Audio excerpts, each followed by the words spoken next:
नमस्कार, Vrindavan recipes and ब्लॉग्समध्ये आपले खूप खूप स्वागत आहे। तर आता उन्हाळा चालू झालेला आहे आणि मी ज्यूसर जे आहे ते बाहेर काढलेला आहे। तर तुम्ही पाहू शकता यामध्ये एक ज्यूसरची जाळी आहे, सोबतच ही स्मूथीची एक जाळी आहे।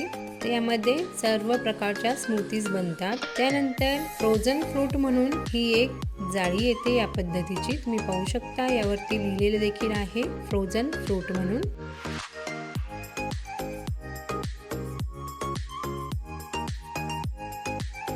तर चला मी तुम्हाला ज्यूस काढून दाखवते। तर या ठिकाणी मी काही मोसंबी आणि थोडेसे कलिंगड घेतलेले आहेत।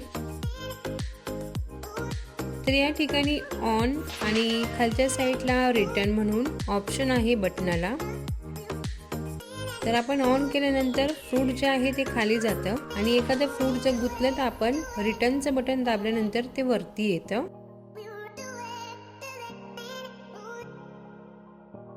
तर मी तुम्हाला या ठिकाणी ज्यूस जो आहे तो काढून दाखवते। आता तुम्ही पाहू शकता मी ऑन केलेला आहे। मोसंबी अगदी व्यवस्थित अशी खाली जात आहे, तुम्ही पाहू शकता।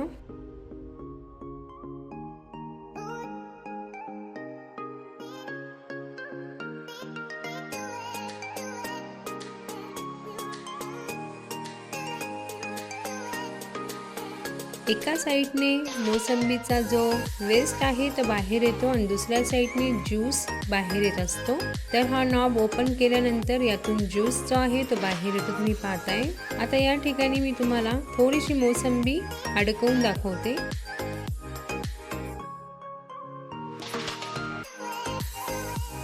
तर आता या ठिकाणी मोसंबी जी आहे ती अडकलेली आहे। तर रिटर्न केल्यानंतर तुम्ही पाहताय वरती येते सर्व जी मोसंबी आहे ती रिटर्न वरती येते आणि पुन्हा ऑन केल्यानंतर ती व्यवस्थित अशी खालच्या साईडला जाते। तर तुम्ही हे वेस्ट पाहू शकता, यामध्ये बिलकुलही ज्यूस जो आहे तो राहिलेला नाहीये आणि ह्याचा नळ ओपन केल्यानंतर तुम्ही पाहताय अगदी छान असा ज्यूस यातून बाहेर येतो।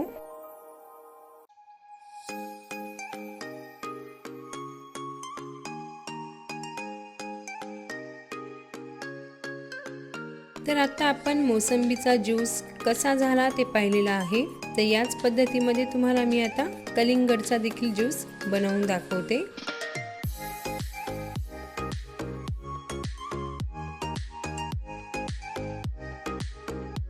तर कलिंगडचा खूप भरपूर प्रमाणात असा ज्यूस या ठिकाणी तयार होतो, तुम्ही पाहू शकता। आता कलिंगडचा देखील जो एक्स्ट्राचा भाग आहे तो बाहेर पडायला सुरुवात झालेली आहे।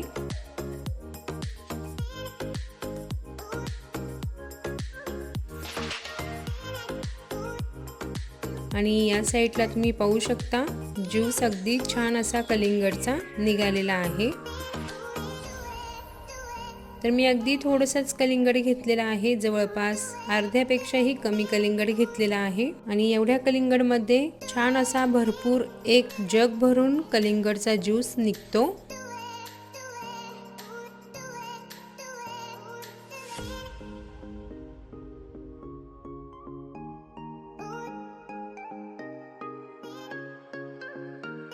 तर आता उन्हाळ्याचे दिवस आहे आणि या उन्हाळ्याच्या दिवसांमध्ये आपण जास्त करून थंडच घेत असतो। तर लिक्विड पदार्थ आपण जास्त घेतो, त्यासाठी ज्यूसर जे आहे ते अगदी छान असं उपयुक्त या ठिकाणी ठरलेला आहे। तर मी जवळपास 2 वर्ष झालेले आहे मी ज्यूसर वापरत आहे।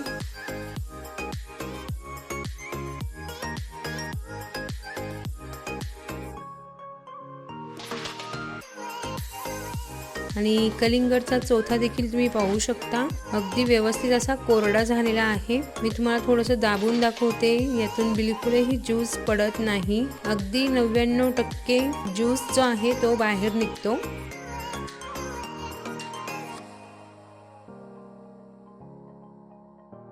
तर ज्यूसर मी पुन्हा क्लीन केलेला आहे। आता हे जे बाण दाखवलेले आहेत त्या बाणाला बाण व्यवस्थित असा मॅच करायचा आहे।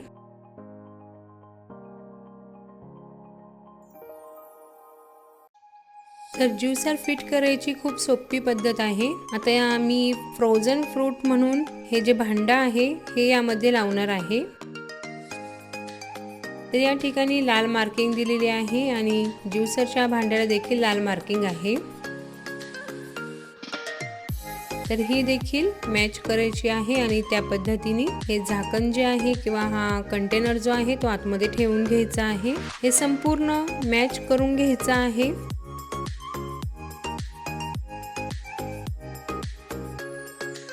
त्यानंतर यातली मोटर आहे जी फळं फिरवायचं काम करते, तर ते देखील आपण व्यवस्थित बसवून घ्यायचं आहे।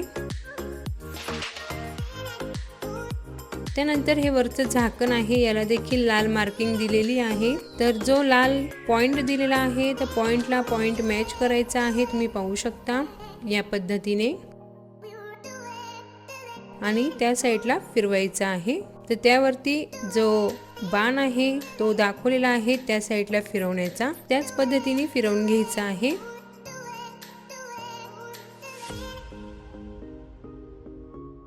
आणि हे फ्रूट ढकलण्यासाठीचं एक टूल आहे ते आपण वरती ठेवून घ्यायचं आहे।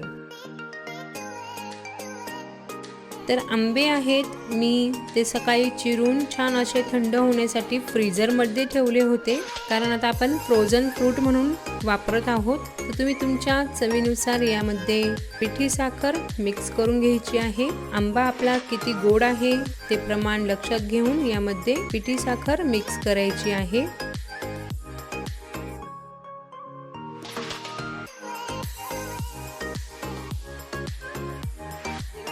आणि याची खूप छान अशी आईस्क्रीम आपली तयार होणार आहे। तर मी या ठिकाणी जे आंबा कट केलेला होता त्यामध्ये साखर मिक्स करून ज्युसर मध्ये टाकलेला आहे।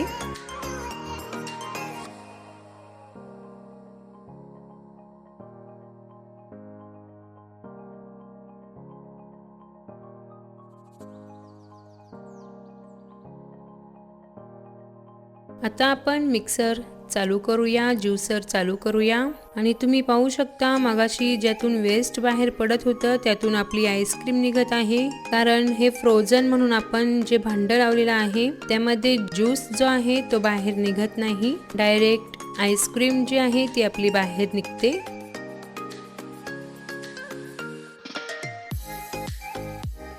तर अगदी छान अशी अगदी स्मूथ अशी क्रीमी आईस्क्रीम आपली या ठिकाणी तयार झालेली आहे।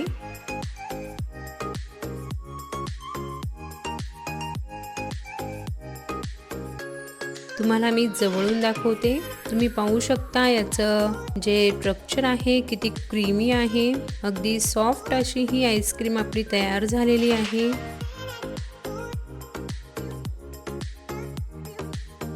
आणि टेस्ट एकदम छान अशी नॅचरल टेस्ट आहे, कारण ही घरी बनवलेली आईस्क्रीम आहे। यामध्ये कोणतीही पावडर किंवा कोणत्याही प्रकारचे केमिकल मी ॲड केलेले नाहीये, फक्त आपण पिठी साखर मिक्स केलेली आहे आणि अगदी चविष्ट अशी आपली आईस्क्रीम या ठिकाणी तयार झालेली आहे।